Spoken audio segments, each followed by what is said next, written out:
Olá, que a paz do Senhor esteja com a gente. Que alegria estarmos aqui para mais uma partilha.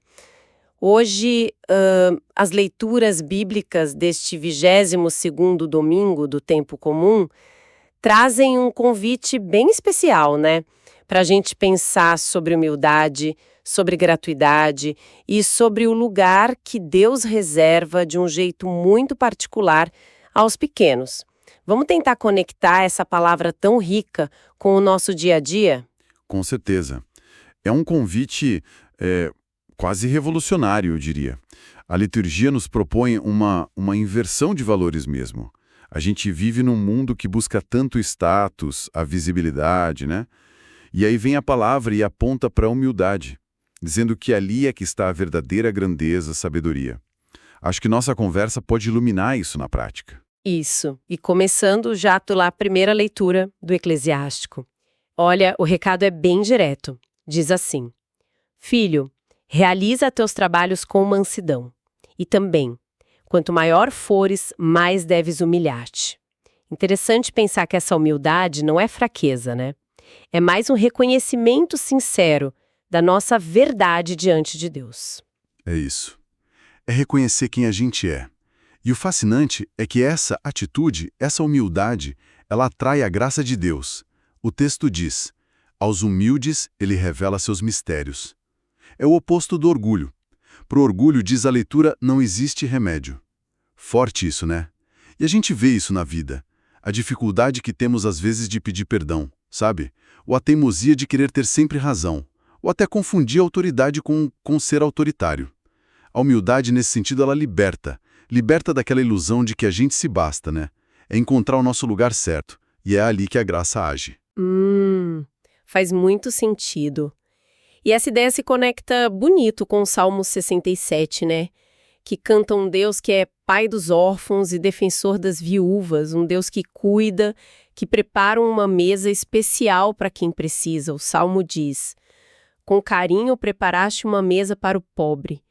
Mostra essa alegria dos justos diante de um Deus que não se esquece dos esquecidos, que age por eles. Pois é, essa preferência de Deus pelos marginalizados, pelos pequenos, é um ponto central da nossa fé. E não é só algo, digamos, espiritual, etéreo. O Salmo é concreto. Fala em dar aos indigentes uma casa para morar. E aí, se a gente conecta com a leitura aos Hebreus, vemos aquela passagem bonita do medo lá do Sinai para a alegria da festa, da comunhão na Jerusalém Celeste. Quer dizer, a nossa fé nos coloca numa comunidade que celebra, que é festiva, e nessa festa, Deus acolhe com um carinho especial justamente os mais frágeis. Essa escolha de Deus, ela diz muito sobre quem Ele é. Sim, revela o coração dele, né? E essa atenção toda aos pequenos que o Salmo canta fica ainda mais, assim, desafiadora no Evangelho de Lucas. Aquela cena do banquete, Jesus ali observando os convidados, procurando os melhores lugares, aí ele conta a parábola e dá um ensinamento direto. Quando fores convidado, vá sentar-te no último lugar. E termina com aquela frase forte: quem se eleva será humilhado e quem se humilha será elevado. Uau! Vira tudo de ponta cabeça. Vira mesmo. E a lição não para aí, né? Jesus se vira para o anfitrião, para quem convidou, e fala: quando deres um banquete, convida os pobres, os aleijados, os coxos, os cegos. Olha a radicalidade disso, é o convite à gratuidade total, convidar quem não tem como retribuir. Feliz serás tu, porque eles não têm como te retribuir. É a lógica do reino que desmonta completamente a lógica do interesse, da troca de favores. Mas essa ideia de convidar quem não pode retribuir, ela é linda, sem dúvida. Mas parece que desafia a nossa natureza, né? Dinâmica social que a gente vive. Como que a gente aplica essa gratuidade tão radical sem parecer, sei lá, ingênua ou até ser passada para trás, numa sociedade que funciona tanto na base da troca? É um desafio real, você tem razão. Não é que a gente vá abolir toda a forma de reciprocidade, não é isso. Mas Jesus nos provoca a questionar fundo quem a gente considera digno. Digno da nossa mesa, do nosso tempo, da nossa atenção. Ele nos cutuca para romper as barreiras do que é conveniente, do que dá retorno. É um convite a arriscar, um gesto de pura generosidade, sabe? Que espelha a graça de Deus.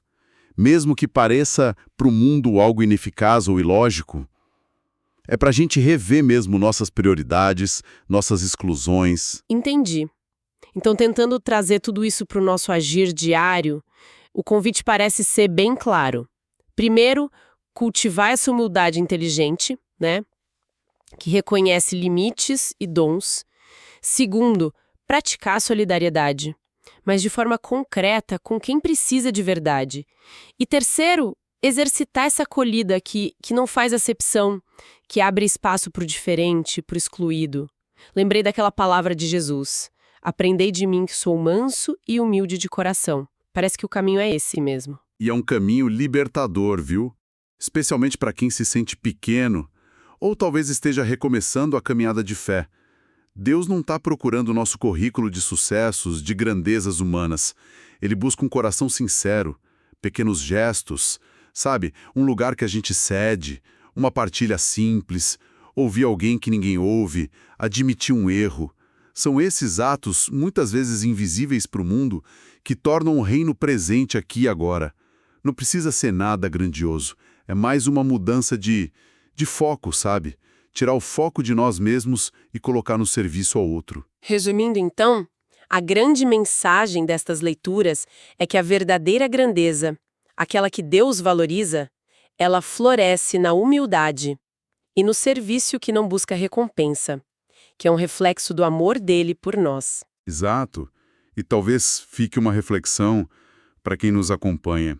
Como é que a gente pode, concretamente, nos nossos espaços, na família, na comunidade, no trabalho, fazer das nossas mesas lugares diferentes, lugares onde essa lógica do reino, da acolhida sincera, da gratuidade que surpreende, do serviço humilde, onde essa lógica possa realmente prevalecer sobre a busca por status, por reconhecimento. Fica a pergunta, né? Uma ótima pergunta para a gente levar para a vida. E gostaríamos muito de ouvir como essa palavra tocou você. Se essa reflexão fez sentido, curta, comente, partilhe sua experiência conosco. Agradecemos demais a sua companhia e desejamos que a paz de Cristo, aquele que exalta os humildes, esteja sempre com todos nós.